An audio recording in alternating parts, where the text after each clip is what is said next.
안녕하십니까? 네, 울산 서북교회에서 교주하고 있는 이영진 형제입니다. 이렇게 경주교회 우리 형제자매들 뵙게 되어서 반갑습니다. 제가 찾아보니까 경주교회를 2014년에 왔다 갔습니다. 9년 만에 오게 되었는데요. 예전에는 지난 구교회당에서 뵀는데 또 이렇게 새롭게 건축을 하시고 또 이렇게 뵙게 된 것 같습니다. 너무나 반갑고 또 이 자리도 하나님의 은혜 가운데 가득 채워지기를 간절히 기도하도록 하겠습니다. 먼저 하나님께 기도하겠습니다.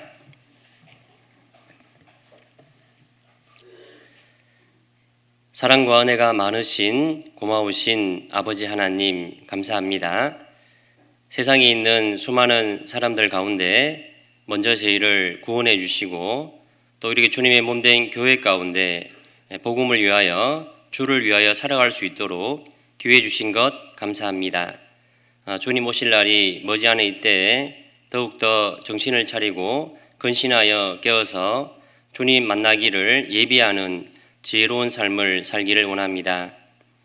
혹 우리 가운데 육신의 질병으로 고난받는 형제자매님 계시면 건강도 지켜주시고 영적으로 시험받는 분 계시면 하나님의 위로로서 함께 해주셔서 영육 간에 강건함으로 주를 위해 살아가는 우리가 되기를 원합니다. 또한 지금 이 시간에도 전 세계 곳곳에서 하나님의 은혜의 복음이 전거되고 있습니다. 말씀을 맡아 수고하시는 선교사님과 모든 교회에 함께 하심으로 땅끝까지 복음이 전거되길 원합니다. 주일 오전도 온전히 아버지 하나님께 부탁을 드리며 언제나 우리를 사랑하시는 고마우신 예수님의 이름으로 감사하며 기도드렸습니다. 아멘. 네, 함께 성경을 찾겠습니다. 구약 성경 다니엘서 5장입니다.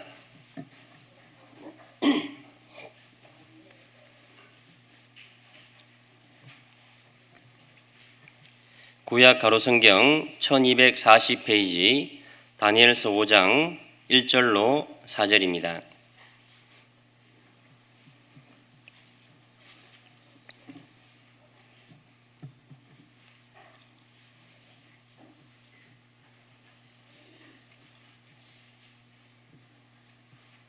네, 찾으신 말씀을 함께 읽겠습니다. 벨사살 왕이 그 귀인 1,000명을 위하여 큰 잔치를 배설하고 그 1,000명 앞에서 술을 마시니라. 벨사살이 술을 마실 때에 명하여 그 부친 느부갓네살이 예루살렘 전에서 취하여 온 금, 은 기명을 가져오게 하였으니 이는 왕과 귀인들과 왕후들과 빈궁들이 다 그것으로 마시려 함이었더라. 이에 예루살렘 하나님의 전 성소 중에서 취하여 온 금 기명을 가져오매 왕이 그 귀인들과 왕후들과 빈궁들로 더불어 그것으로 마시고 무리가 술을 마시고는 그 금, 은, 동, 철, 목, 석으로 만든 신들을 찬양하니라. 네. 오늘은 다니엘서 5장을 중심으로 우리의 삶의 무게를 달아보시는 하나님에 대하여 한 시간 교훈을 받도록 하겠습니다. 다니엘서 5장에는 바빌론의 마지막 왕이었던 벨사살 왕 통치 말기에 특별한 사건을 기록하고 있습니다. 바로 사람의 손가락이 나타나서 한쪽 편 벽에 글자를 쓰는 내용인데요. 한때 천하를 호령했던 대바벨론 제국이 하나님 앞에 불순종하고 우상 숭배함으로 말미암아 그들이 패망의 길, 멸망의 길로 가고 있습니다. 지금도 잔치를 벌이고 있는데 이때가 바로 전쟁 중입니다. 메데 바사 연합국에 의하여 그들의 모든 도성이 이미 함락이 되었고 이제 겨우 남아 있는 것이 바벨론 성 하나입니다. 그것도 2년 동안 포위된 상태에서 잔치를 벌이고 있는 어처구니 없는 상황입니다. 벨사살 왕은 어떻게 이런 생각을 했을까? 좀 생각해 보면 인생의 어리석은 모습과 같습니다. 하나님을 떠난 모든 인생들이 이 땅에서 영원히 살 것처럼 오늘을 살고 있습니다. 성경 누가복음 12장에 보면 어리석은 부자의 비유를 통해서 우리에게 교훈하고 있습니다. 한 부자가 있는데 밭에 소출이 풍성했습니다. 많은 것을 거두고 곡간을 헐고 더 크게 지어서 많이 쌓아뒀습니다. 그리고 자기 영혼에게 이르기를 내 영혼아 먹고 마시고 즐기자. 그때 하나님의 말씀은 오늘 밤에 내 영혼을 도로 찾으리니 그리하면 네 준비한 것이 누구 것이 되겠느냐. 어리석다라고 말씀했습니다. 한 번 죽는 것은 사람에게 정하신 것이요. 이 땅에서는 영원히 살지 못하는데 영원히 살 것처럼 그렇게 살아가는 인생의 모습입니다. 그처럼 벨사살 왕도 자기 생각에는 이 바벨론 성은 천의 요새와 같은 곳이다 라고 생각했습니다. 요새라는 단어의 의미를 아시죠? 지형적으로 지리적으로 어떤 형세를 갖추고 있는 건데 제가 울산 서부에서 교제하기 전에 청송에서 교제를 했습니다. 청송이라면 유명한 곳이 있는데 어딘지 아시죠? 청송 교회가 유명하지요. 자, 그런데 세상 사람들은 청송이라면 청송 교도소 이렇게 말합니다. 제가 거기 가보니까 왜 그곳에 교도소가 위치했을까? 지형적으로 요새와 같은 곳입니다. 그 교도소 뒤편이 광덕산이 있는데 산면이 병풍처럼 절벽으로 쳐져 있습니다. 뒤로는 도망을 못 가겠죠. 탈옥이 되지 않습니다. 나오는 곳 한 곳밖에 없는데 그곳에 군 부대나 경찰이 주둔하게 되면 탈옥이 불가능한 곳이 청송교도소였습니다. 아마 벨사살 왕도 이 바벨론 성은 요새와 같은 곳이기 때문에 괜찮다라고 생각한 것 같습니다. 또한 유프라테스 강을 잘 정비해서 상하수도 시설도 완비했습니다. 우리는 괜찮다. 바벨론 시민들이 20년 동안 먹을 양식도 이미 비축이 되어 있습니다. 우리는 괜찮다라고 생각했습니다. 심지어 하나님의 전에서 가져온 기명들, 하나님께 제사를 지냈던 그 기명들을 가지고 술을 마시며 우상을 찬양했습니다. 그때 이 사건이 기록이 됩니다. 5절을 보겠습니다. 그때 사람의 손가락이 나타나서 왕궁 촛대 맞은편 분벽에 글자를 쓰는데 왕이 그 글자 쓰는 손가락을 본지라. 우리 상상을 해보면 이 한쪽 벽에 갑자기 손가락이 나타났습니다. 그리고 글자를 막 쓰는 겁니다. 이게 1000명 이상의 사람이 있는데 그 장면을 일시에 쳐다봤습니다. 아마 집단 패닉 상태에 빠졌을 겁니다. 왕도 그것을 본지라. 술을 마셔서 헛것을 본 것이 아니라 사실이구나. 그것을 인지했기 때문에 굉장히 두려워했습니다. 6절을 보겠습니다. 이에 왕이 즐기던 빛이 변하고 얼굴 빛깔이 변했습니다. 그 생각이 번민하여 넓적다리 마디가 녹는 듯하고 그 무릎이 서로 부딪힌지라. 얼마나 두려웠으면 자기 의지와 상관없이 달달달 들들들 떠는 겁니다. 무릎이 부딪힐 정도로. 그래서 이 어려움을 이 문제를 타개하기 위하여 이 왕은 바벨론에 있는 모든 박사와 술사 점쟁이들을 다 불러 모읍니다. 그러고 말하기를 이 글자를 해석하는 자에게는 내가 금사슬을 목에 들이우고 그리고 자주옷을 입히고 이 자주옷은 고관 대작이 입는 권세를 말하는 겁니다. 물론 이제 금사슬은 부귀를 말하겠죠. 그리고 이 나라의 셋째 치리자로 삼겠다 그렇게 말했는데 왕 다음이 아닙니다. 실은 이 벨사살 왕도 섭정왕입니다. 아버지 나보디누스가 살아있거든요. 그가 북부 아라비아 테마를 정복하기 위해서 왕위를 잠시 물려주고 그래서 이 벨사살이 왕이 된 그런 모습입니다. 그렇기 때문에 자기 다음 자리입니다. 실은.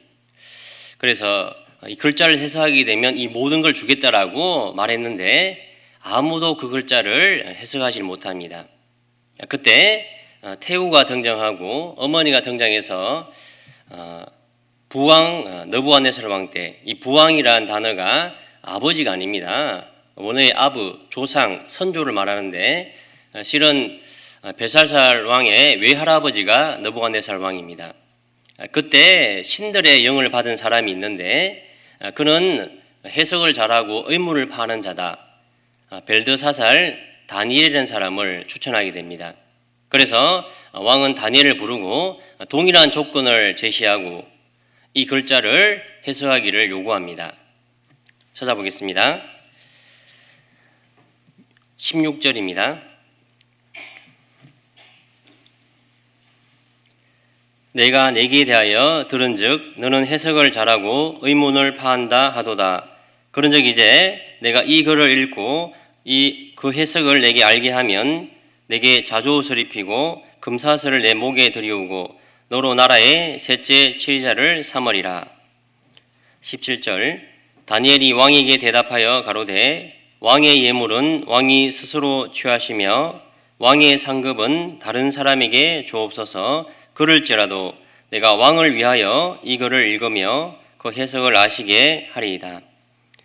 다니엘은 그런 조건 다 필요 없고 이 글자를 해석하는데 그 이유가 첫 번째는 벨사살 왕을 위하여 이 글자를 해석했습니다. 두 번째가 있습니다. 이 시간 저와 여러분을 위해서 이 글자를 해석하게 됩니다. 내용은 이렇습니다. 아람어로 기록이 되어 있는데 25절을 보겠습니다. 25절 기록한 글자는 이것이니 곧 메네 데겔 우바르시니라. 그 뜻을 해석하건대 메네는 하나님이 이미 왕의 나라의 시대를 세워서 그것을 끝나게 하셨다 하미요, 데겔은 왕의 저울에 달려서 부족함이 배었다 하미요, 베레스는 왕의 나라가 나뉘어서 메대와 바사 사람에게 준바되었다 함이니이다. 아람인데요. 메네 세어보고 계산해보고 그리고 데겔 무게를 달아보는 겁니다. 그런데 이 벨사살 왕은 하나님 앞에 우바르신 베레스라고 말씀하고 있는데 우바르신과 베레스는 같은 의미입니다. 우가 접속어 그리고라는 단어고요. 그리고 페르시는 복수 단수 차이입니다. 중요한 것은 왕이 하나님의 그 저울에 달렸는데 실격자다, 부족하다는 판정을 받게 되는 겁니다. 그래서 우리는 다니엘서 5장을 통해서 하나님은 이런 분이구나, 하나님은 저울을 소유하고 있고 그 저울을 가지고 우리의 삶의 무게를 달아보시는구나, 이것을 우리가 교훈을 받을 수 있습니다. 특별히 하나님은 어떠한 저울을 소유하고 우리의 삶의 무게를 달아볼까, 이게 중요합니다. 하나님의 저울이 있습니다. 하나님은 두 개의 저울을 가지고 우리를 달아보신다 그랬는데, 먼저 첫 번째 저울을 확인해 보겠습니다. 다니엘서 5장은 본문이기 때문에 책갈피를 해두시기 바랍니다. 책갈피를 해두시고 잠언 24장을 찾겠습니다. 첫 번째 저울을 기록하고 있습니다. 잠언 24장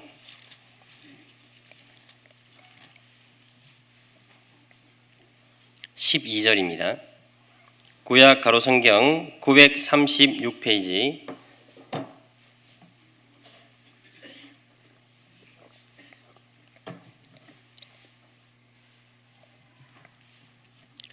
잠언 24장 12절 말씀은 중요한 말씀이기 때문에 함께 읽으시겠습니다. 내가 말하기를 나는 그것을 알지 못하였노라 할지라도 마음을 저울질하시는 이가 어찌 통찰하지 못하시겠으며 내 영혼을 지키시는 이가 어찌 알지 못하시겠느냐. 그가 각 사람의 행위대로 보응하시리라. 하나님이 소한 첫 번째 저울은 내 마음을 저울질하시는 저울을 소유하고 있습니다. 자, 그렇다면 어떤 마음을 하나님은 저울질하실까요? 무게를 달아보실까? 하나님은 우리가 처음 마음을 항상 소유하고 있기를 원합니다. 우리가 예수님을 만났고 예수님을 사랑하는 그 마음, 내 신앙생활의 동기입니다. 그 마음을 가지고 살고 있는지를 확인하시는 겁니다. 왜냐하면 우리의 삶의 목적이 중요하잖아요. 구원받은 사람은 구원받는 그 순간 하나님 은혜가 넘쳐서 이제는 나는 하나님을 위하여 내 주를 위해 살아간다. 그런 마음의 자세로 바뀌게 됩니다. 마음의 변화를 받아 그 말씀처럼. 그래서 이 벨사살왕은 왜 실격자냐 하면 잔치를 벌이고 있는데 누구를 위해 잔치를 벌인다라고 기록하고 있습니까? 자기 보기에 귀인들이 있습니다. 자기 보기에 귀한 사람들 1,000명을 위하여 잔치를 벌이는 삶을 살았습니다. 그런데 구원받은 사람들은요, 너희가 먹든지 마시든지 무엇을 하든지 하나님의 영광을 위하여 하라. 그 말씀은 당연한 말씀이잖아요. 마태복음 6장에 너희는 먼저 그의 나라와 그의 의를 구하라. 당연한 말씀입니다. 하나님 제일주의, 하나님 우선주의의 삶을 살겠노라고 우리는 다짐하고 우리의 신앙생활은 시작이 되었습니다. 갈라디아서 2장 20절 말씀처럼 내가 그리스도와 함께 십자가에 못 박혔나니 그런즉 이제는 내가 산 것이 아니요 오직 내 안에 그리스도께서 사신 것이라. 이제 내가 육체 가운데 사는 것은 나를 사랑하사 나를 위하여 자기 몸을 버리신 하나님의 아들을 믿는 믿음 안에 사는 것이라. 정말 예수님 안에 산다라고 고백하고 우리의 신앙생활은 시작되었습니다. 그 처음 마음을 내가 가지고 신앙생활하고 있는지를 하나님은 달아보시겠다라고 말씀하고 있습니다. 또 하나님이 소유한 두 번째 저울이 있는데 두 번째 저울은 그 유명한 한나의 기도에 나옵니다. 성경 사무엘상 2장을 찾겠습니다. 또 하나의 저울을 확인해 보겠습니다. 구약 성경 사무엘상 2장입니다.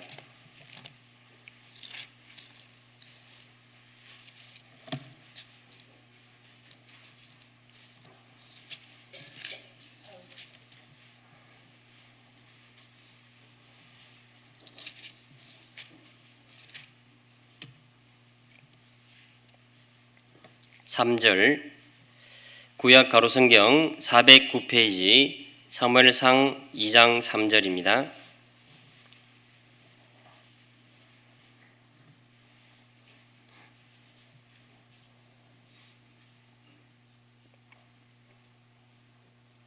자, 이 말씀도 함께 읽겠습니다. 심히 교만한 말을 다시 하지 말 것이며 오만한 말을 너희 입에서 내지 말지어다. 여호와는 지식의 하나님이시라 행동을 달아보시느니라. 또 하나의 저울은 우리의 은행을 달아보시는 저울을 소유하고 있습니다. 내가 구원받고 그 남은 이후의 삶 말이죠. 하나님은 우리의 비시의 삶에 대하여는 그렇게 중요하게 생각하지 않습니다. 그러나 예수님을 만났고 우리 각자의 AD의 삶에 대하여는 반드시 하나님은 달아보시는데 우리의 은행을 달아보시는 저울을 소유하고 있습니다. 우리는 하늘 시민권자라고 알고 있습니다.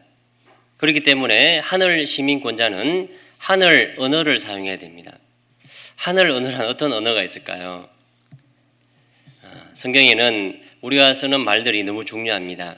그래서 에베소서 4장에 보면 무릇 더러운 말은 너희 입 밖에도 내지 말고 오직 덕을 세우는데 소용되는 대로 선한 말을 하여 듣는 자들에게 은혜를 끼치게 하라. 자, 하나님의 기준이 있습니다. 더러운 말의 기준이 뭐냐? 설마 그리스도인들이 욕을 한다든지 엄단 패설을 하지는 않잖아요. 그런데 덕이 되지 않고 은혜되지 않는 모든 말들은 하나님 보시기에 더러운 말로 규정하고 있습니다.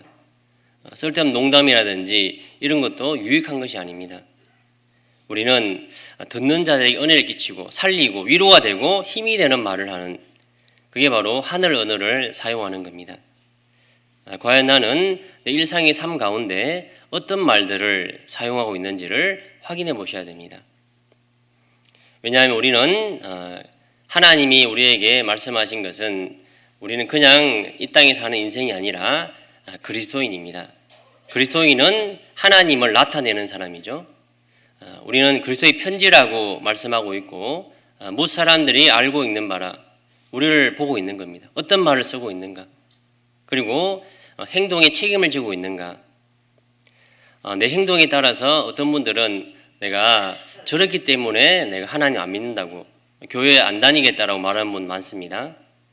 그런데 내 행동을 통해서 소망에 가는 이유를 묻는 사람도 있습니다.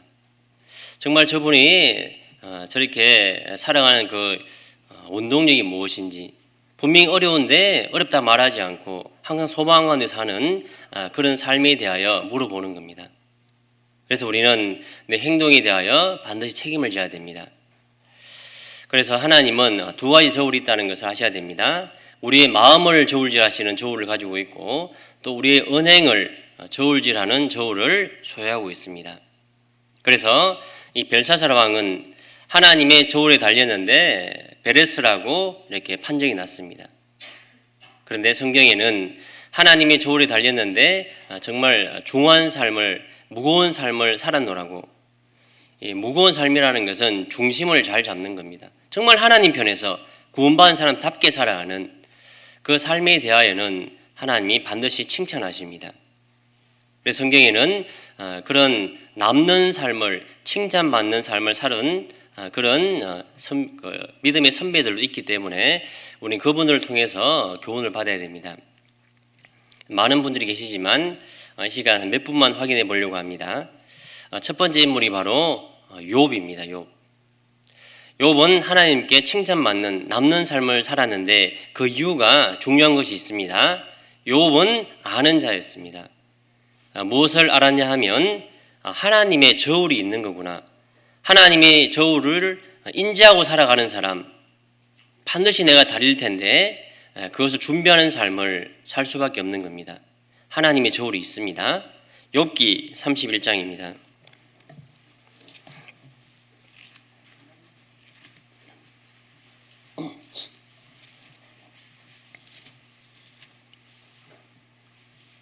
(6절)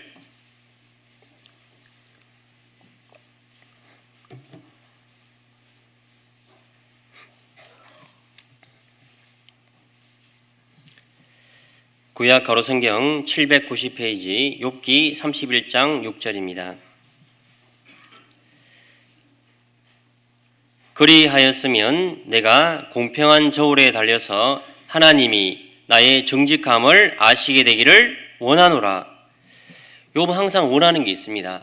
내가 하나님을 만난다. 그런데 그냥 만나는 것이 아니잖아요. 만나게 되면 하나님은 반드시 우리의 삶을 대해서 세어보시고 달아보시는 하나님입니다.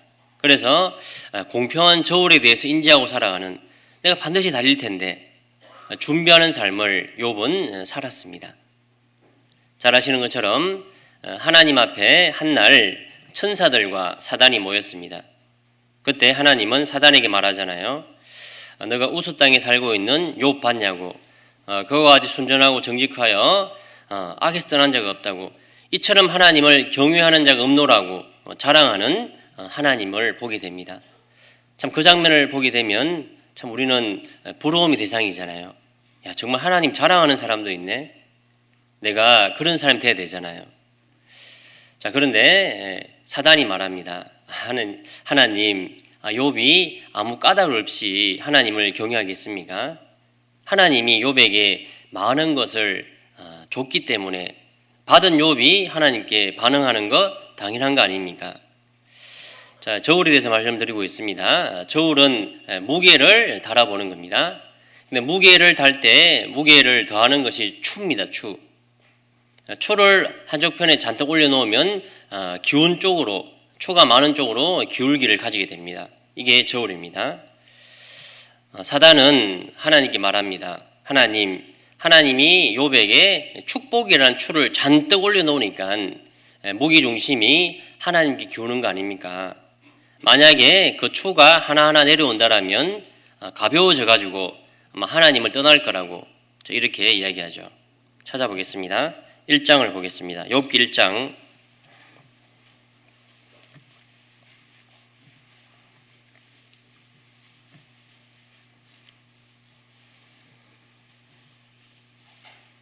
욥기 1장 8절입니다.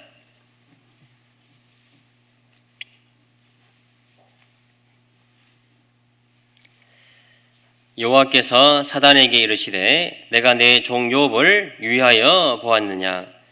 그와 같이 순전하고 정직하여 하나님을 경외하며 악에서 떠난 자가 세상에 없느니라. 사단이 여호와께 대답하여 가로되 욥이 어찌 까닭 없이 하나님을 경외하리이까.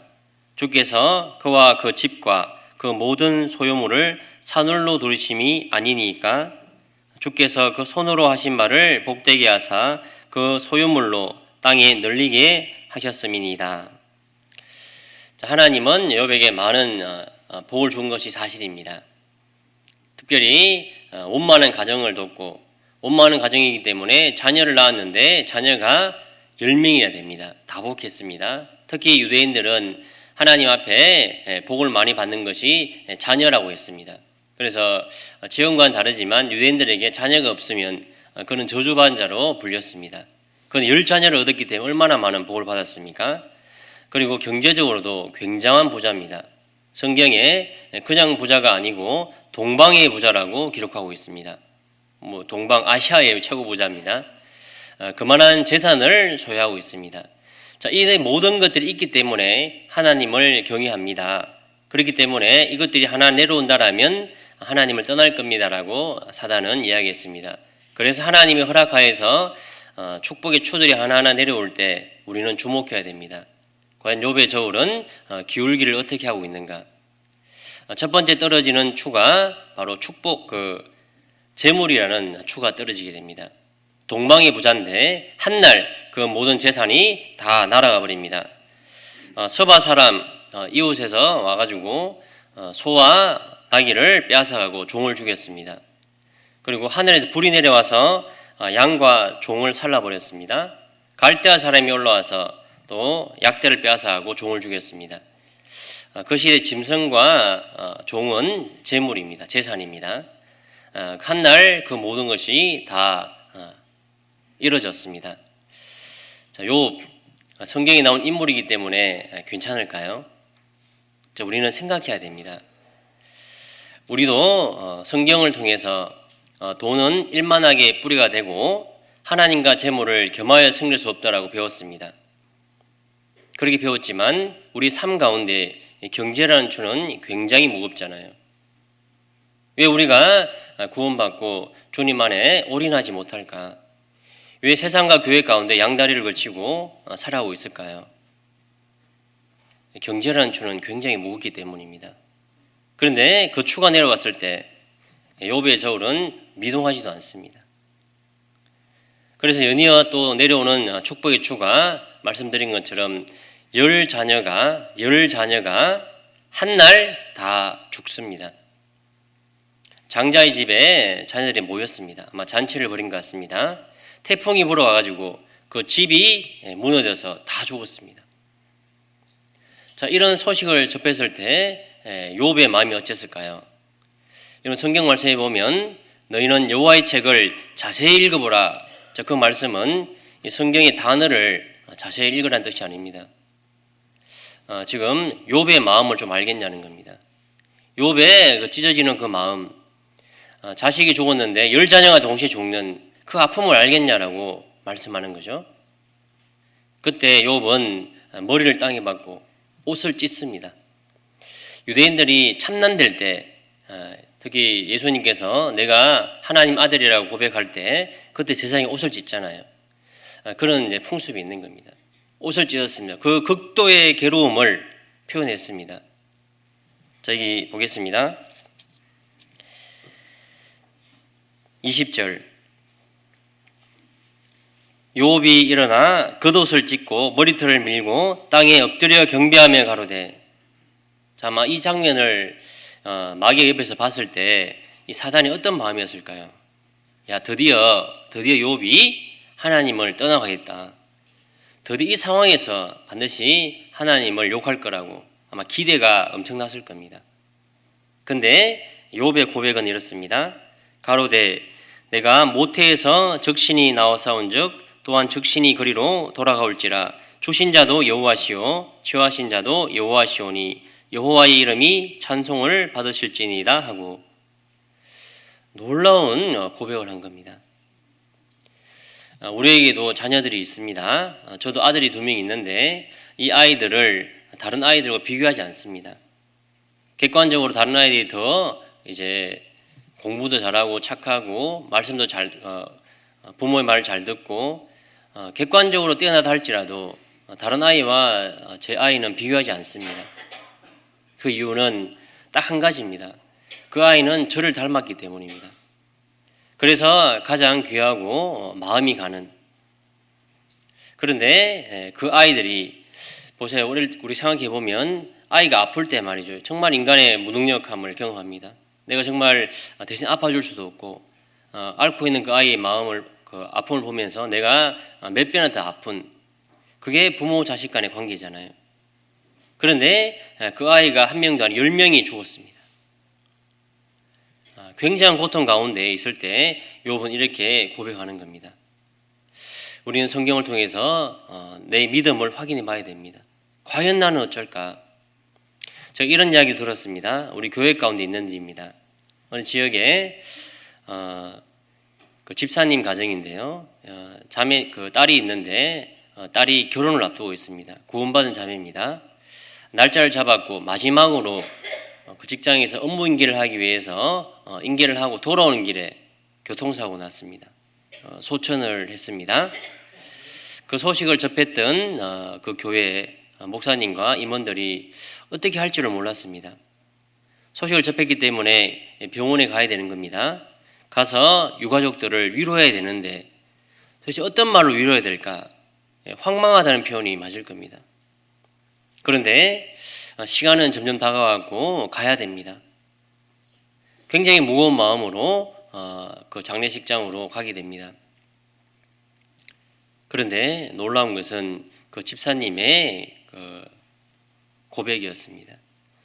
위로하러 갔던 모든 사람들이 도리어 위로를 받고 자기의 믿음을 점검하는 시간이었다라고 이야기 들었습니다. 왜냐하면 그 집사님도 이런 말씀을 했거든요. 주신 분도 하나님이고 취하신 분도 하나님이라고. 자, 우리는 그 상황에서 정말 그럴 수 있을까요? 욥의 저울을 보시기 바랍니다. 욥은 10자녀가 다 죽었지만 전혀 미동하지 않고 여전히 하나님 편에 기울기를 가지고 있습니다. 또 연이어 떨어지는 축복의 추가 있는데 바로 욥 자신입니다. 건강상의 문제가 생겼습니다. 세상에도 이런 말이 있죠. 돈을 잃는 것은 조금 잃는 것이고 사람을 잃는 것은 많이 잃는 것이다 그랬습니다.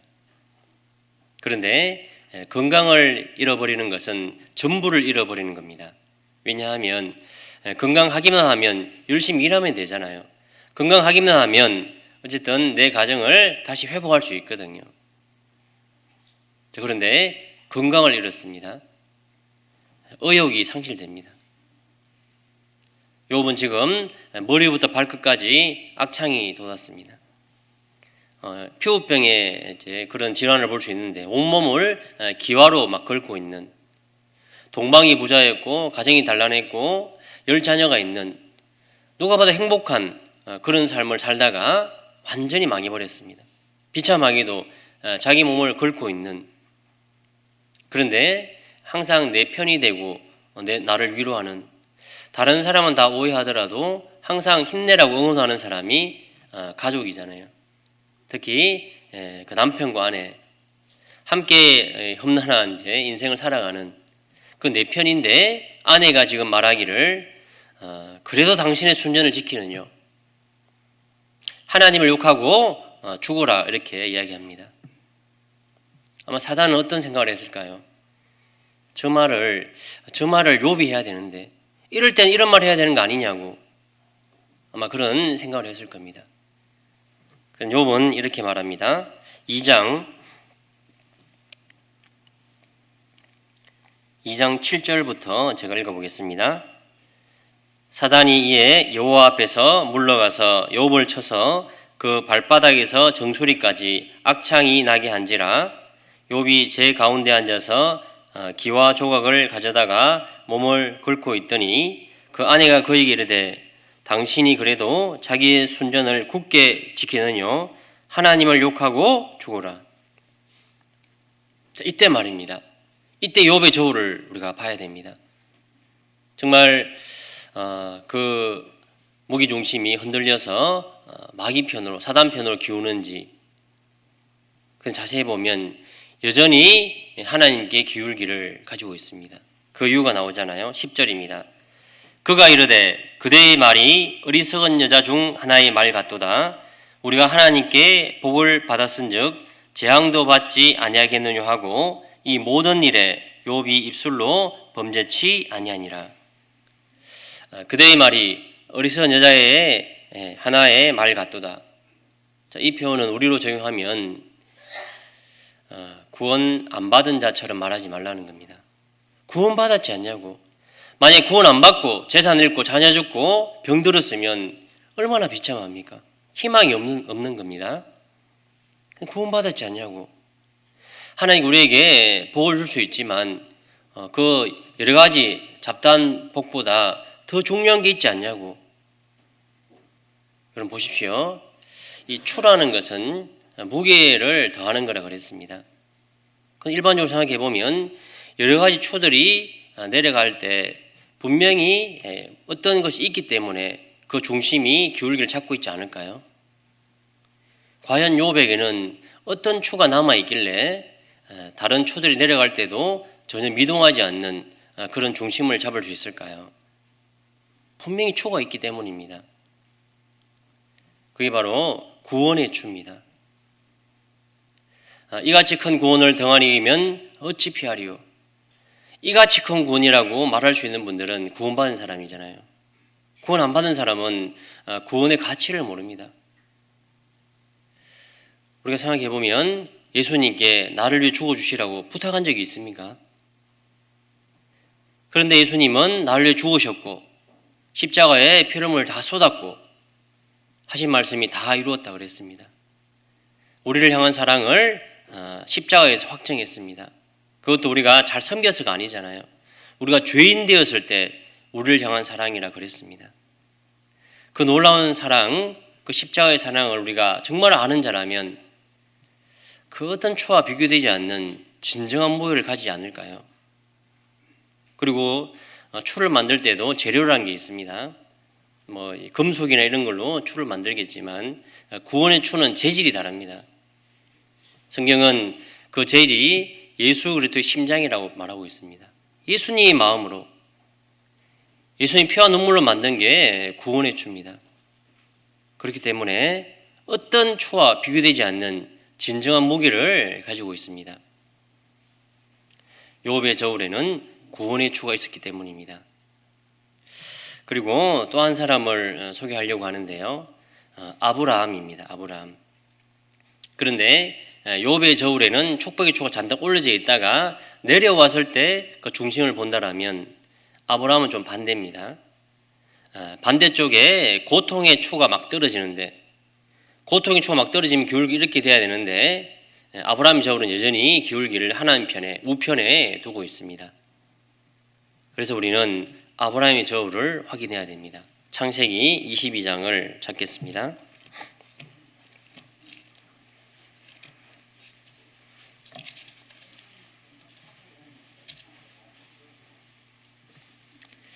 신약 가로성경 27페이지입니다.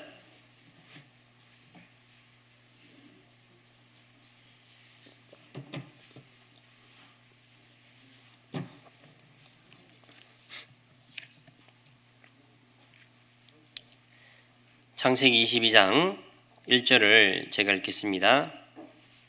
그 일 후에 하나님이 아브라함을 시험하시려고 그를 부르시되 아브라함아 하시니 그가 가로되 내가 여기 있나이다. 여호와께서 가라사대 내 아들 내 사랑하는 독자 이삭을 데리고 모레아 땅으로 가서 내가 네게 지시하는 한 산 거기서 그를 번제로 드리라. 아브라함이 아침에 일찍이 일어나 나귀의 안장을 지우고 그 사환과 그 아들 이삭을 데리고 번제에 쓸 나무를 쪼개어 가지고 떠나 하나님의 자기에게 지시하시는 곳으로 가더니 제3일에 아브라함이 눈을 들어 그곳을 멀리 바라본지라. 우리는 이 내용을 참 많이 들었습니다. 자, 그런데 하나님은 아브라함을 시험하기 위하여 이삭을 번제로 드리라 이렇게 말씀이 시작되고 있는데요. 저기서 우리가 아브라함의 그 고통을 좀 생각해 봐야 됩니다. 아브라함에게 있어서 이 이삭이란 존재에 대해서 2절에 보면 이 삼중의 표현이 있습니다. 내 아들, 내 사랑하는 독자 이삭 이렇게 표현되어 있는데 내 아들입니다. 다른 사람들 아들이 아니라 내 아들. 그리고 하나밖에 없는 사랑하는 독자입니다. 그 이름을 지었는데 이삭이라고 지었습니다. 이삭은 웃음입니다. 그 집안의 기쁨입니다. 쉽게 말해서 아브라함에게 있어서 이삭이라는 존재는 전부입니다. 전부. 지금 하나님은 그 전부를 달라고 말씀하고 있는데 그냥 달라는 것이 아닙니다. 마노아의 아들 삼손처럼 나시린으로 드리는 것도 아니고 한나의 아들 사무엘처럼 그의 삶을 하나님께 드리는 것이 아니라 지금 번제로 드리라 그랬습니다. 이런 번제는 짐승을 칼로 이렇게 각을 떠서 피를 다 쏟아내고 불로 태워버리는 게 번제입니다. 지금 하나님은 이삭을 번제로 드리라 이렇게 말씀했습니다. 아브라함의 고통이 얼마나 중할까요? 오늘 생각해야 됩니다. 아브라함은 아침에 일찍 일어났습니다. 그때 하나님 일을 하기 위해서 모리아 산으로 가야 되는데 여기 첫 번째 떨어지는 고통의 추가 있는데 그것은 바로 아내 사라입니다. 사라. 우리가 일상에서도 남편이 출장을 가잖아요. 세상 일을 하기 위해서 출장을 가고 일을 하러 가기 위해서 아침 일찍 일어나면 그러면 아내는 더 일찍 일어나야 됩니까? 계속 자야 됩니까? 네. 좀 어렵죠. 더 일찍 일어날 겁니다. 왜냐하면 식사도 준비해야 되고 여행하는 동안 여정을 꾸려줘야 되잖아요. 그리고 아마 이제 이삭을 불렀을 겁니다. 왜냐하면 아버지와 함께 동행한다는 것을 아내 사라는 알았습니다. 그리고 이삭에게 아마 많은 애정 표현을 했을 겁니다. 어릴 때 생각해 보면 소풍 갈 때 말이죠. 1,000원짜리 한 장 지어주고 어머니가 하는 말씀들이 있거든요.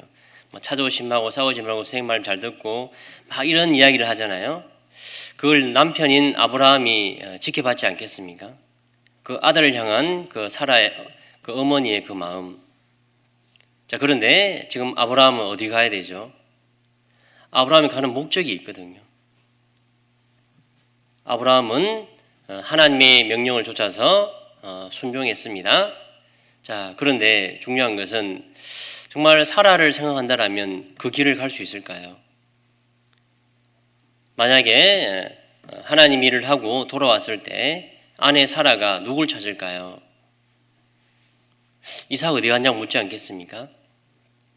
그때 아브라함이 말합니다. 내가 하나님의 명령을 쫓아서 이삭을 번제로 드리고 왔다고. 이렇게 말할 수 있을까요? 아마 아내 사라는 난리가 났을 겁니다. 제정신이냐고, 내 아들이라고 그렇게 말하지 않겠습니까? 아마 아내 사라를 생각한다면 그 고통의 추의 무게는 굉장했을 겁니다. 또 하나 생각해 보면 바로 그 고통의 추가 바로 이삭입니다. 이삭은 아버지와 함께 번제를 드리는 제사를 잘 압니다. 예전부터 함께 그 동행을 했고 그리고 이번에도 동행을 하게 됩니다. 아마 아버지는 이야기했을 겁니다. 이번에도 번제를 드리기 위해서 제사를 드리기 가야 된다고. 항상 동행했던 이삭은 무엇이 필요한지 압니다. 이것도 필요하고 저것도 필요하고 이것도 필요한데 가장 중요한 것이 있거든요. 가장 중요한 것은 번제에 쓸 희생 제물입니다. 보겠습니다. 6절 아브라함이 이에 번제 나무를 취하여 그 아들 이삭에게 지우고 자기는 불과 칼을 손에 들고 두 사람이 동행하더니 이삭이 그 아비 아브라함에게 말하여 가로되 내 아버지여 하니 그가 가로되 내 아들아 내가 여기 있노라. 이삭이 가로되 불과 나무는 있거니와 번제할 어린 양은 어디 있나이까. 자 보십시오. 아버지와 함께 어쩌면 손을 잡고 동행을 하고 있습니다. 그리고 아마 쫑알쫑알 거리면서 아버지에게 아들은 이야기할 겁니다. 아마 신이 날 줄 모릅니다. 아버지와 함께 가니까요. 이거 저거 다 있는데 아버지 가장 중요한 번제할 어린 양 어디 있나니까. 자, 이 질문을 받을 때 엄청난 고통의 추가 떨어지지 않습니까? 지금 그 아들에게 하나님이 너를 번제로 드리라 했다고. 너가 번제할 어린 양이라고. 이렇게 말할 수는 없잖아요. 하나님 앞에는 1등입니다. 믿음의 사람입니다. 근데 아버지로서는요, 굉장히 무능한 사람입니다. 자기 아들을 번져 들을 수밖에 없는 그 무능한 그 아버지의 마음이 얼마나 고통이 컸겠습니까?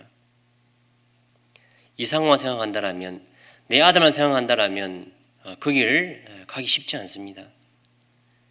그 고통의 추가 떨어질 때도 보십시오. 아브라함의 저울은 저는 미동하지 않습니다. 그리고 또 한 가지 생각해 보면 아브라함은 족장입니다. 리더입니다. 우리도 이 세상에 보면 선거하는 날이 되잖아요. 그러면 상대 진영이 있는 겁니다. 아마 네거티브하고 난리 났을 겁니다. 족장이 그렇게 좋냐고, 권력이 그렇게 좋냐고, 아들 죽이면서까지 그렇게 하고 싶냐고, 이렇게 비난의 대상이 될지도 모릅니다. 그런데 아랑곳하지 않고 아브라함은 그 길을 갔습니다. 많은 고통의 추가 반대편에 막 떨어지는데도 왜 아브라함에게는 하나님 편의 기울기를 가지는 진정한 무게를 가지고 있을까요? 다시 말씀드리지만 무게를 잡는 건 추입니다. 추. 과연 어떤 추가 있길래 아브라함은 미동하지 않는 무게를 잡고 있을까요? 아브라함에게는 믿음의 추가 있습니다. 성경 히브리서 11장을 찾겠습니다.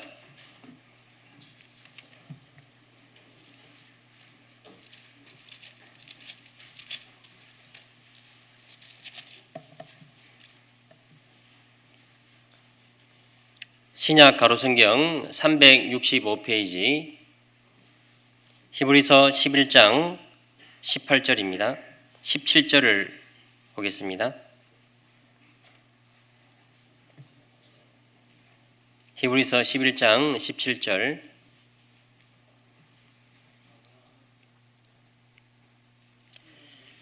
아브라함은 시험을 받을 때에 믿음으로 이삭을 드렸으니 저는 약속을 받은 자로 돼 그 독생자를 드렸느니라.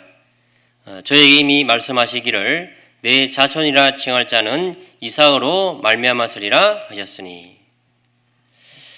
자, 우리도 믿음이 있습니다. 우리 분명히 믿음이 있습니다. 그런데 아브라함 믿음은 좀 다른 것이 있죠. 아브라함은 하나님만 믿습니다. 하나님만 철저히 신뢰합니다. 우리도 믿음이 있는데 우리는 왜 이런 아브라함 같은 믿음이 없을까 생각해 보면 하나님도 믿지만 내가 믿는 여러 가지들이 너무 많은 겁니다. 그런데 아브라함은 확실히 하나님만 신뢰했습니다. 무엇을 신뢰했냐면 하나님의 약속입니다. 하나님은 인생이 아니시니 시건치 않으시고 인자가 아니시니 후회하심이 없다. 하나님은 퍼펙트입니다. 그 단어는 하나님께만 속한 단어입니다. 완전하신 분입니다. 후회하심이 없다는 것, 그 하나님께 내 삶을 맡기는 것은 중요합니다. 분명히 아브라함은 칼을 들었습니다. 어떤 믿음일까요? 하나님 약속했거든요. 천지는 하나님 말씀으로 창조했습니다. 그런데 1.1핵은 땅에 떨어지지 않는다. 천지는 없어지지만 말씀은 결코 흐려지지 않는 겁니다. 그대로 이루어지는 아버지의 말씀은 진리입니다. 그렇기 때문에 이삭으로 말미암아 그 후손이 하늘의 무별과 같이 그렇게 많아질 거라는 약속의 말씀, 또한 예수 그리스도가 그 후손으로 오신다는 그 말씀들이 이 아브라함은 믿었습니다. 우리 역시 신앙생활 가운데 말씀은 말씀이고 현실은 현실이다, 이런 분들이 계시면 안 돼요. 말씀과 현실의 갭이 너무 크면 안 된다는 겁니다. 말씀대로 모든 것이 이루어지고 하나님은 반드시 약속을 지키십니다. 그래서 아브라함 칼을 들었고 실제로 이삭을 각을 떨려 했을 때 하나님은 아브라함의 손을 멈추게 했습니다. 또 한 가지는 아브라함은 아는 자였습니다. 무엇을 알았냐 하면 하나님이 어떤 분이냐는 거죠. 우리 형제 자매님들은 하나님이 어떤 분인지 정말 아셔요? 우리가 성경 강의회 때 첫째 날, 둘째 날 어떤 내용을 배우냐면 창조주 하나님을 배웁니다. 태초에 하나님이 천지를 창조하시니라. 천지 만물을 창조하신 전능하신 하나님을 배우잖아요. 자, 그런 놀라운 것은 구원받은 이후에 나의 삶 가운데 그 하나님 어디 가셨죠? 정말 전능하신 하나님이라고 내가 믿고 계시냐는 거죠. 그럼 우리는 내 삶 가운데 하나님께 맡기면 됩니다. 다윗은 어릴 때부터 고백한 게 있잖아요. 여호와는 나의 목자시니 내게 부족함이 없으리로다. 여호와 하나님 스스로 계신 분, 그 하나님 나의 목자라 된다는 것은 나의 길을 인도해 가시는, 따라가면 되는 겁니다. 그것을 신앙생활 가운데 체험했기 때문에 그는 다윗 왕이 되었습니다.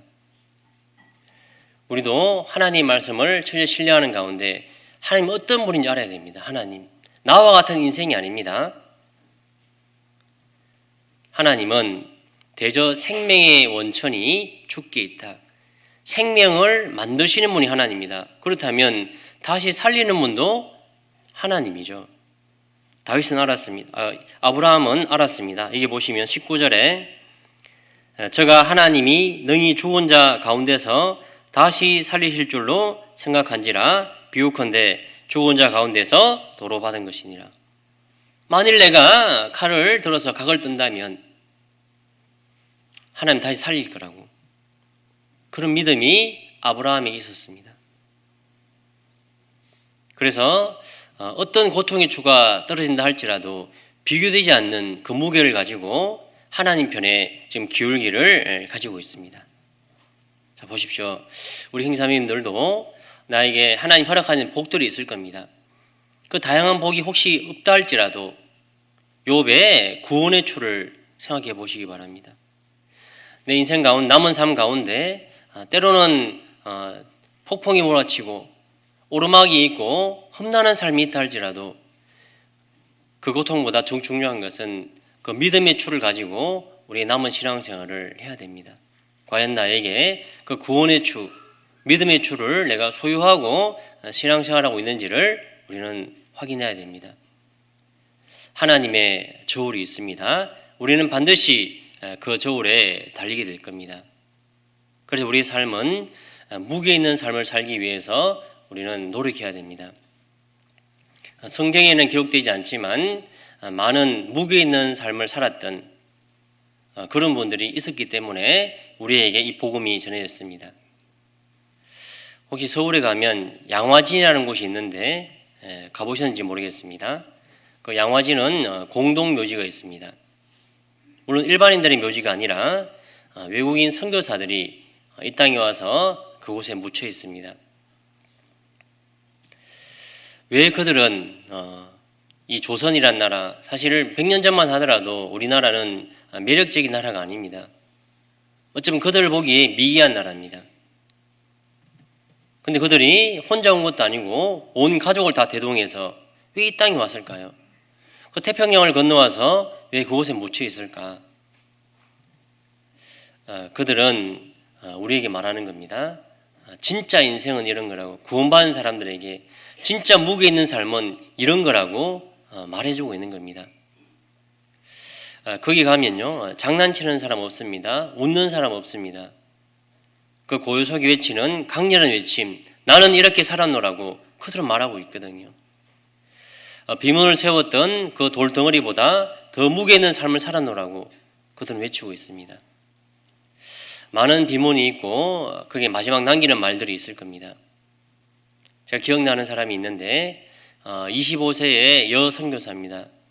루비 캔들이라는 이 여인은 무엇 때문에 이 땅에 왔을까요? 그 젊은 날, 그리고 육신적으로 연약한 몸을 가지고 무엇 때문에 왔을까요? 아마 그들은 하나님의 소원을 아는 분들일 겁니다. 우리 형제자매님들은 하나님의 소원이 뭔지 아시나요? 하나님의 소원. 만약 이 소원 모르면요, 회개하셔야 됩니다. 디모데전서 2장 4절 말씀에 하나님은 모든 사람이 구원을 받으며 진리라는 데 이르기를 원하시느니라. 하나님은 모든 사람이 구원받기를 원합니다. 그래서 아마 사도행전에 있는 말씀처럼 건너와서 나를 도우라, 건너와서 나를 도우라, 그 말씀을 붙잡고 그들은 이 땅에 왔을 겁니다. 그들은 그 나라의 일등생들이 아닙니다. 때로는 존경받는 목회자로, 때로는 전문 지식이 있는 의사나 그런 많은 부귀영화를 누릴 수 있는 그런 조건이 있는 분들이었는데 그 모든 걸 포기하고 이 땅에 와서 죽었습니다. 그리고 그 여선교사가 남긴 말이 기억에 남습니다. 왜냐하면 그가 남긴 말에는 만약입니다. 만약 나에게 1000개의 생명이 있다면 그 1000개의 생명을, 그 목숨을 그 조선에 바치겠다고 그렇게 마지막 말을 남겼습니다. 여러분, 목숨, 생명은 너무 중요하잖아요. 온 천하를 얻고도 자기가 죽으면 무슨 소용이 있습니까? 그런데 그 귀한 생명이 만약 나에게 1000개가 있다면 그 1000개를 조선에 바치겠다고 말했습니다. 그 하나님의 소원, 이 땅에 있는 사람들이 구원받기를 원하는 그 소원을 알기 때문에 그가 그렇게 마지막을 남겼습니다. 우리도 그렇지 않을까요? 구원받은 사람은 성경에 보면 인생의 목적을 이룬 사람입니다. 사람은 구원받아야 됩니다. 우리는 그 구원을 받은 사람이기 때문에 나의 남은 삶은 왜 필요할까요? 우리는 어떻게 하면 내 마지막에 하나님 위해 살았다 이걸 남길까? 쉽게 말해서 하나님의 사람 여기 잠들다 그 한마디 아닐까요? 우리는 반드시 그날이 있습니다. 고린도전서 3장을 보겠습니다.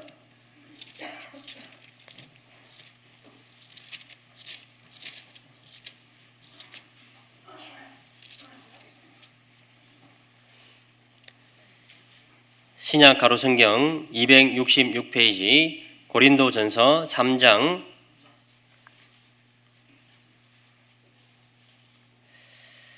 12절로 제가 읽어보겠습니다.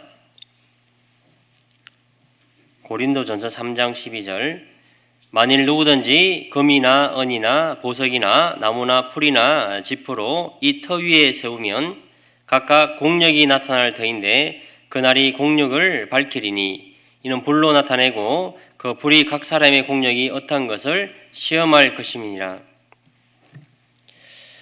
여기 보면 우리의 삶, 구원받고 이 땅에 남은 삶을 가운데 우리의 신앙생활을 금이나 은처럼 하는 분이 있을 겁니다. 보석처럼. 그러나 나무나 지피나 이렇게 풀로 하는 분도 있습니다. 나뉜다는 거죠. 이런 보석이 만약에 건축 재료라면 우리 이제 교회당도 이렇게 멋지게 지었잖아요. 건축 재료가 중요합니다. 금이나 보석 같은 그런 내 신앙의 건축 재료를 내가 지금 이 땅에서 천국으로 보내고 있다면 천국에서 나의 집은 금은 보석으로 지어질 겁니다. 이 땅의 나의 삶이 없어져 버리면 불의 공력이 지나가면 타버리고 남지 않는 그런 삶을 살았다면 아마 천국에서도 나의 집은 별로 이제 금은 보석과 비교되는 그런 모습의 집이 건축되고 있다고 생각한다면 우리는 어떠한 삶을 살아야 될지를 이 땅에 생각해 볼 수 있는 겁니다. 반드시 그날이 있고 불의 공력이 지나갈 때 주님 만나게 되면 내 삶에 대하여 그 무게 중심을 달아보시는 겁니다. 금은 보석 같은 삶은 하나님 보시기에 무거운 삶입니다. 중심이 있는 삶입니다. 나무나 풀이나 지푸로 지었다는 건 중심이 없는 겁니다. 다 날아가 버리고 성경에 흙에 기록되는 여호와의 기준책이 아니고 흙에 기록된다는 것은 바람이 불면 흩날리게 되고 사람들이 밟고 지나가는 아무것도 아닌 겁니다. 그래서 나의 삶이 남은 삶이 너무 중요한 겁니다. 그날이 있기 때문입니다. 주니어스라는 유명한 목사님이 있는데 이분이 낮잠을 잤다고 합니다. 낮잠. 꿈을 꿨겠죠. 꿈속에 딱 보니까 하얀 실험복을 입은 사람이 자기 앞으로 이제 나오는데 저울을 들고 이렇게 나오는 겁니다. 그리고 그 사람이 말하기를 주니어스 잘 들으시오. 당신의 신앙의 무기를 지겠습니다. 몸무게 아닙니다. 신앙의 무기를 지겠습니다. 그리고 이 사람은 목사라니까요. 그러니까 집안 대대로 목사고 사역을 해왔던 사람이기 때문에 아마 기대가 많이 됐을 거라 생각이 됩니다. 실제로 저울에 올라가게 되고 실은권 이야기합니다. 주니어스 잘 들으시오. 당신의 총무게는 100파운드입니다. 자, 그런데 주님을 향한 그 사랑, 구령의 열정, 은혜의 보험에 대한 그 보답하는 삶에 대해서 7파운드입니다. 이렇게 결과를 말했습니다. 7파운드. 그러면 나머지 93파운드는 뭐냐는 거죠. 그게 교단의 충성, 아집, 그리고 자기 자랑 이런 것들이라고 막 나열을 하니까요. 얼마나 이 사람이 마음이 힘들었겠습니까? 그리고 그 시련관이 외칩니다. 주니어서 회개하시오. 그 말에 놀라가지고 잠에서 깼다고 합니다. 그리고 진지하게 자기의 삶을 돌아보는 겁니다. 제2의 회심을 통해서 그는 신앙생활 한다라고 고백을 했는데요. 자, 우리도 만약에 그런 상황이 주어진다면 오늘 이 시간 하나님이 나에게 신앙의 무게를 재겠다라고 말씀하신다면 여러분은 괜찮으십니까? 기대가 되십니까? 중요한 것은 신앙의 무게는 하루아침에 되는 것이 아니라는 겁니다. 무게는 점진적으로 하루하루 더해갈 때 그 무게가 더해지는 겁니다. 여러분 하나님의 달력 아시죠? 달력을 찢으면 이제 날짜가 나오잖아요. 하나님의 달력은 오늘입니다. 오늘부터 우리는 열심히 살아야 됩니다. 근데 마귀의 달력이 있습니다. 마귀는 항상 말하죠. 내일부터 하라고. 구원받았냐고, 잘했다고, 주를 위해 살아야지 당연한 거 아니냐고 마귀도 말할 겁니다. 그런데 언제부터요? 내일부터입니다. 제가 대학 다닐 때 저희 이제 과 CC로 있던 선배들이 부부가 이제 결혼해가지고 가정을 이루고 이제 대학가 앞에서 조점을 했습니다. 당연히 이제 우리 과 회식은 무조건 거기서 하는 겁니다. 제가 총무를 맡았기 때문에 계산대에 가게 되면 계산을 해야 되는데 그 뒤에 액자로 이렇게 이런 말이 있더라고요. 내일은 공짜 이렇게 붙여놨습니다. 그래서 제가 선배한테 물었죠. 내일은 공짜입니까? 그러니까 내일 공짜라는 거예요. 자, 그렇다면 공짜인 내일 올까요? 안 올까요? 공짜인 내일 오지 않는 겁니다. 우리에게 지금이라는 시간은 너무 중요합니다. 자, 어떤 그 세상에 중요한 금 세 가지 아시죠? 금, 황금, 소금, 지금. 예. 황금이 가치 있다는 건 지금도 마찬가지고 소금도 예전에는 그 희소 가치 때문에 이제 금 같은 그런 이제 시대가 있었다고 합니다. 그런데 우리에게 중요한 것은 타임 이즈 골드잖아요. 우리에게 주어진 기회가 시간입니다. 이 말을 들었던 한 남편이 있는데 자기 아내에게 문자 메시지를 보냈다고 합니다. 여보, 세상에 중요한 금 세 가지가 있대. 황금, 소금, 지금이래. 우리 지금 사랑하자 이렇게 하니까요. 아내가 답장을 보냈는데 자기도 좋아하는 금 세 가지가 있다는 겁니다. 지금, 현금, 입금을 좋아한다고 이렇게. 그래서 남편이 다시 답장을 보냈는데요. 방금, 조금, 송금 이렇게 보냈다고 합니다.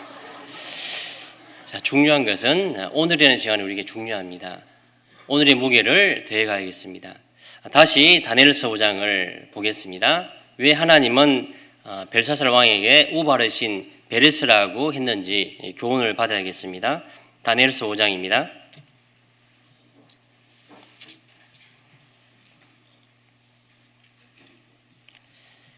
다니엘서 5장 22절입니다. 그가 하나님 앞에 실격자가 된 이유가 나옵니다. 첫 번째는 22절 벨사살이여 왕은 그의 아들이 되어서 이것을 다 알고도 오히려 마음을 낮추지 아니하고 말씀드린 것처럼 느부갓네살 왕 외할아버지에 대해서 이 벨사살 왕은 알았습니다. 무엇을 알았냐면 하나님이 왕위를 세우신 분, 권세를 주는 분도 하나님이고 권세 내리는 분도 하나님입니다. 왜냐하면 그 위에 21절을 읽어보면 인생 중에서 쫓겨나서 그 마음이 들짐승의 마음과 같았고 또 들나귀와 함께 거하며 또 소처럼 풀을 먹으며 그 몸이 하늘 이슬에 젖었으며 지극히 높으신 하나님이 인간 나라를 다스리시며 자기의 뜻대로 누구든지 그 위에 세우시는 줄을 알기까지 이르게 되었었나이다. 할아버지를 딱 보니까 7년 동안 제정신이 아닌 겁니다. 정신에 문제가 생겼습니다. 소처럼 풀을 뜯어 먹는다는 겁니다. 이슬을 맞고 다니는 게 뭡니까? 방황하는 겁니다. 집에서 자야 되는데 정신에 문제가 생겼기 때문에 그런 삶을 살았습니다. 7년 동안 살았다는 것을 이 외손자가 아는 겁니다. 그러면 그런 다음에 또 하나님이 왕위를 회복시켜 줍니다. 정말 하나님 계시는구나.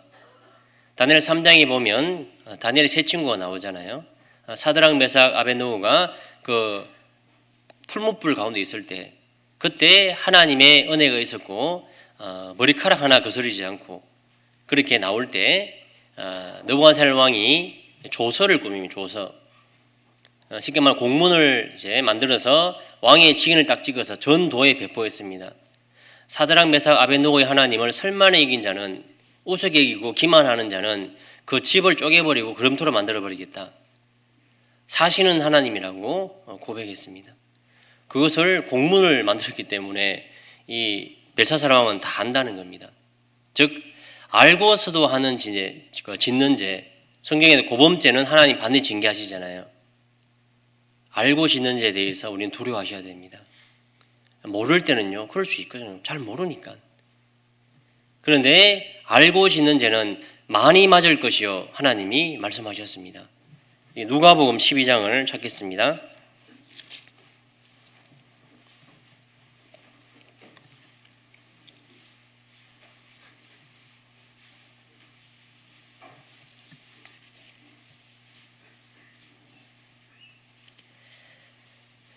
누가복음 12장 47절 48절입니다. 신약 가로성경 116페이지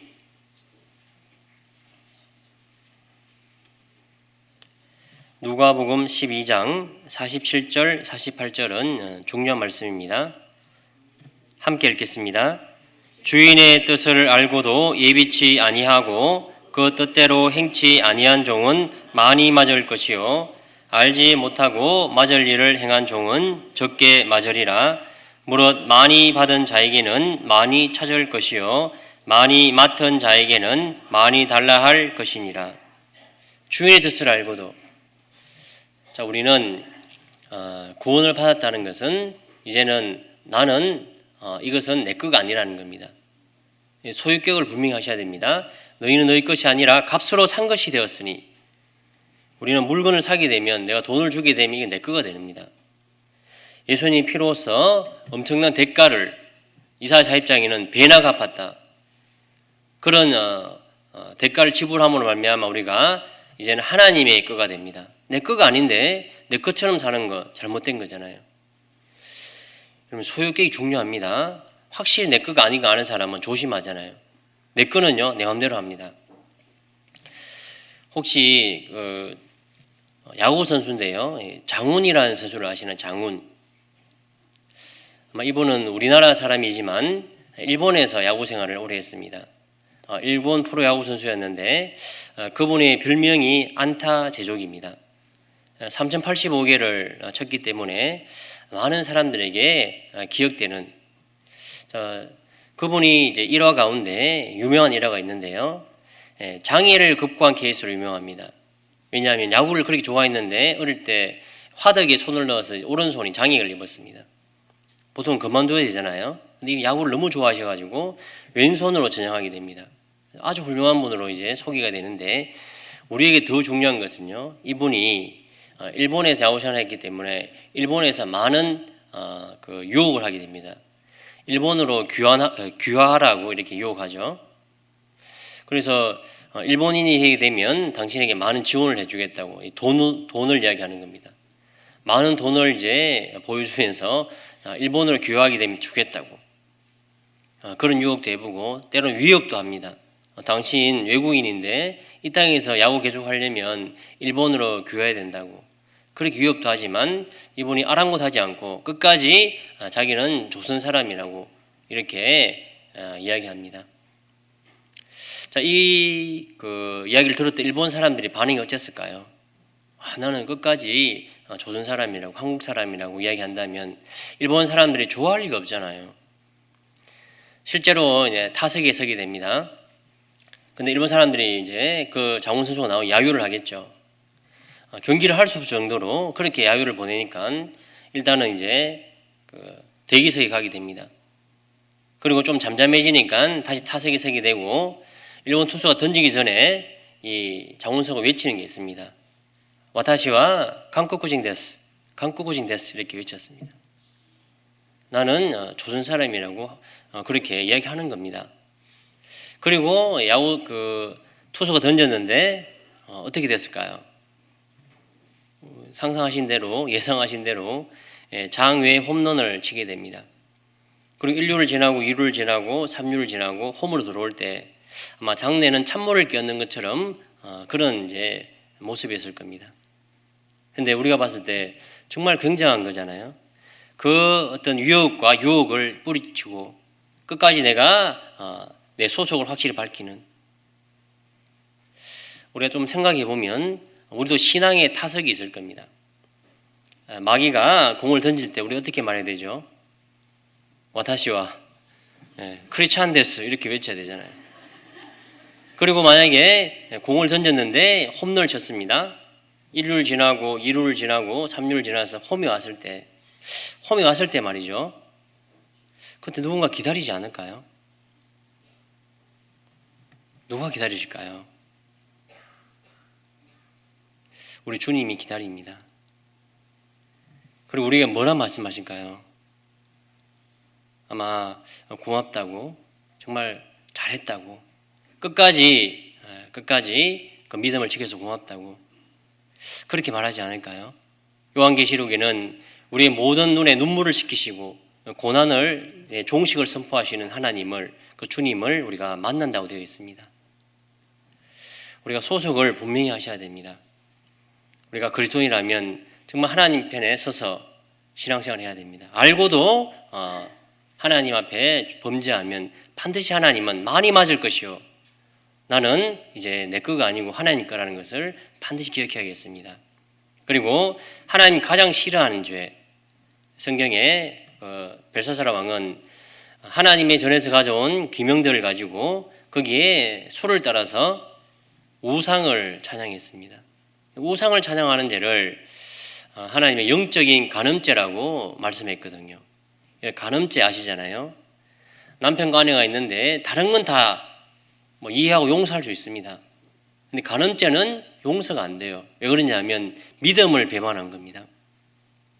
예를 들어서 보통 이제 아버지 때 보면 우리나라 어려웠기 때문에 외화를 벌기 위해서 독일에 파독 광부도 가고 사우디아라비아에 가서 외화를 벌어 왔습니다. 그래 고생 기가 막히게 돈을 벌어서 국내에 보냈습니다. 그러면 아내는 어떻게 해야 되죠?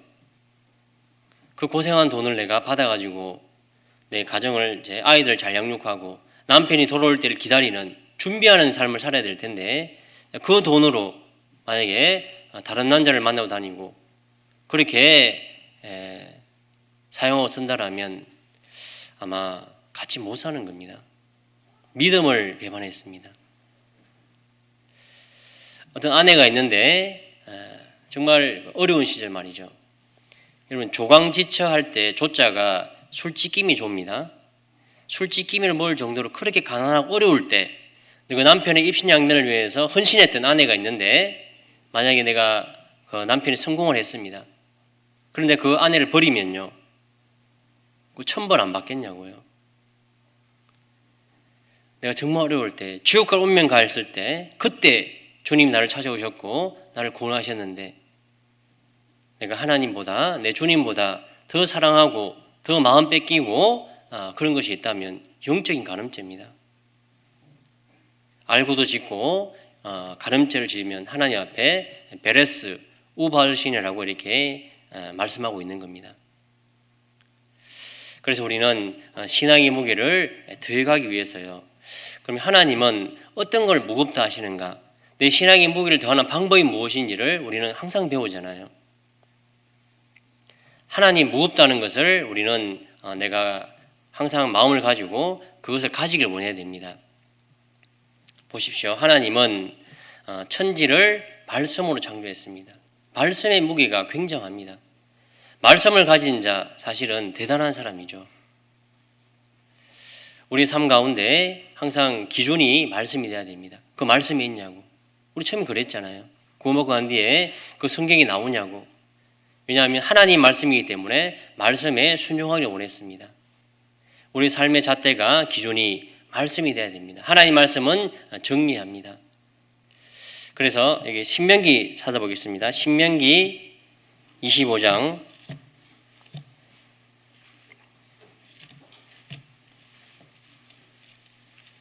구약성경 신명기 25장입니다.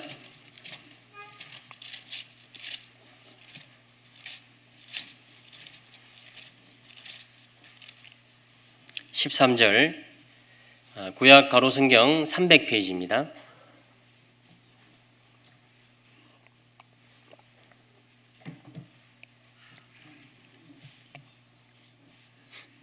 신명기 25장 13절 제가 읽겠습니다. 너는 주머니에 갖지 않은 저울추 곧 큰 것과 작은 것을 넣지 말 것이며 내 집에 갖지 않은 되에 곧 큰 것과 작은 것을 두지 말 것이요 오직 10분 공정한 저울추를 두며 10분 공정한 되를 둘 것이라. 그리하면 내 하나님 여호와께서 내게 주시는 땅에서 내 날이 장구하리라. 자, 여기 보시면 저울추와 되가 나오는데 예전에 제가 이제 어릴 때 어머니와 함께 이제 시장에 가면 그때는 대부분 난전이었지 않습니까? 그래서 쌀을 사러 가게 되면 요즘 뭐 5kg, 10kg 포장된 것이 아니고 대박으로 이렇게 퍼주게 됩니다. 근데 이제 어머니께서 이제 그 쌀을 사서 나오시면 하는 말씀이 내가 다시는 여기 안 오겠다 이렇게 하더라고요. 그래서 제가 왜 안 오시는지 여쭤봤죠. 그랬더니 이제 어머니 이야기에는 그 주인이 이 대박에 엄지손가락을 넣었다는 겁니다. 쌀이 더러워져서가 아니잖아요. 그만큼 손가락 넣은 것만큼 쌀을 속인 겁니다. 세상의 상거래도 마찬가지죠. 속이면 안 가는 겁니다. 우리 삶 가운데 마귀에게 속으면 안 됩니다. 하나님의 말씀을 딱 가지잖아요. 정직한 추, 정직한 됩니다. 그 말씀을 내가 가지고 신앙생활을 하게 되면 당연히 그 사람은 무거운 삶을 살 수밖에 없는 겁니다. 기준이 하나님께 있기 때문입니다. 그래서 말씀을 기준으로 살아가는 신앙생활, 내 신앙의 무게가 되어갑니다. 그리고 하나님이 무겁다는 것이 바로 영혼입니다. 한 영혼이 천하보다 귀하다. 그 말은 진리입니다. 내 잣대로 보는 것이 아니고 하나님의 잣대는 그렇다는 겁니다. 그 영혼이 귀하기 때문에 내가 전도하는 삶을 살아갈 때, 근데 전도 혼자 되는 것이 아닙니다. 전도는 교회와 함께 하는 겁니다. 시편 133편에 보면 형제가 연합하여 동거함이 어찌 그리 선하고 아름다운고 머리에 있는 보배로운 기름이 수용 곧 아론의 수염에 흘러서 그 어깨까지 내린 같고 헐몬의 이슬이 시온의 산들에 내린 같도다. 거기서 여호와께서 복을 명하셨나니 곧 영생이로다. 거기가 바로 하나님의 교회를 말합니다. 내가 교회 가운데 있잖아요. 그럼 시간 지나면 내가 자라고 교회 가운데 있으면 성령의 9가지 열매가 열리고 가장 중요한 나를 통해서 전도의 열매가 맺히게 됩니다. 그래서 교회를 소중히 여기는 사람, 교회 가운데 있는 분이 실은 무게를 더해가는 겁니다. 내가 이해하지 못해도 됩니다. 우리가 음식을 먹잖아요. 어떤 음식을 먹었는데 이것이 에너지가 된다는 거 우리 이해 안 해도 됩니다. 하나님 붙어 있으라 그랬잖아요. 이 교회가 하나님 보시기에 어찌 그리 선하고 아름다운가 감탄하는 곳이 하나님의 교회입니다. 그곳에서 내가 영생을 선포하는 복음을 전하는 삶을 살 때 하나님이 기뻐하십니다. 자, 울산 권역에는요 이렇게 가보니까 말씀은 아닌데 슬로건이 있습니다. 제가 보면서 외웠습니다. 복음으로 하나 된 교회를 통해서 하나님이 어떤 일을 하시는지 세상은 봐야 합니다. 복음으로 하나 된 교회를 통해서 우리 예수님 때문에 교회 나왔잖아요.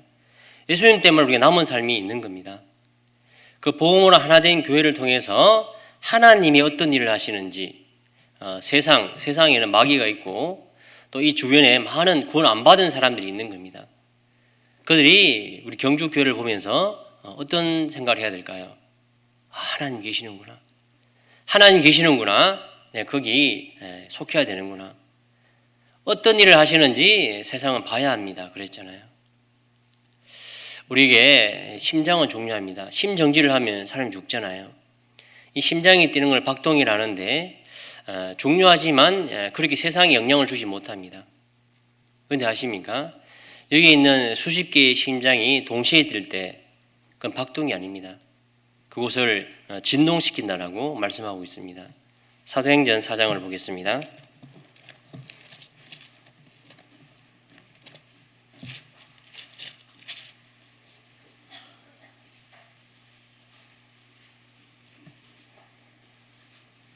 (31절) 사도행전 4장 31절입니다.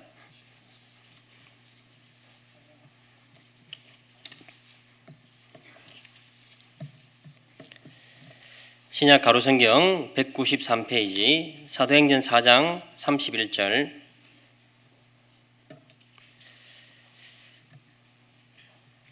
함께 읽겠습니다. 빌기를 다음에 모인 곳이 진동하더니 무리가 다 성령에 충만하여 담대히 하나님의 말씀을 전하니라. 빌기를 다음에 우리가 이 땅에 사는 목적은 분명합니다. 우리의 심장이 예수 그리스도의 심장을 가지고 이 땅에 있는 사람들의 복음을 전하는, 그래서 빌기를 다할 때 우리는 이 심장이 뛸 때, 그때 이 수십 개의 심장이 뛰게 되면 아마 경주 지역을 하나님은 진독시킨다고 말씀하고 있습니다. 하나님의 말씀을 담대히 전하니라. 아마 소식지를 보니까 5월 8일부터 집회가 있는데요. 아마 우리 형제자매님들이 빌기를 다음에 아마 이 지역을 진동시키는 그 주관이 될 거라고 생각이 됩니다. 그래서 내가 어떻게 하면 내 무게를 다해야 할까? 주님 교회와 함께 복음과 함께 살아가는 것, 하나님이 그 삶이 무겁다, 중하다라고 말씀하고 있습니다. 자, 우리는 생각해야겠습니다. 언젠가 우리도 우리 마음 벽에, 이쪽 벽이 아니고요, 마음 벽에 하나님 말씀이 새겨질 겁니다. 찾아보겠습니다. 다니엘서 5장 이게 25절입니다. 다니엘서 5장 25절 함께 읽겠습니다. 기록한 글자는 이것이니 곧 메네 데겔 우바르시니라. 우리 마음벽에 메네 데겔 우바르시니라. 그 글자가 새겨질 때 우리 감당이 되겠습니까? 하나님의 저울이 있습니다. 내 마음을 저울질하시고 내 은행을 달아보시는 그 하나님의 저울을 가지고 우리의 삶을 세워보실 뿐만 아니라 달아보셔서, 혹 우리가 벨사살 이렇게 되면 안 되잖아요.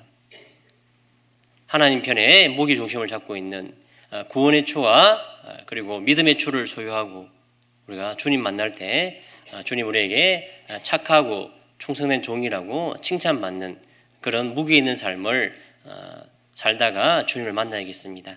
다니엘서 5장을 통해서 하나님의 저울을 기억하시면 좋겠습니다. 기도하겠습니다.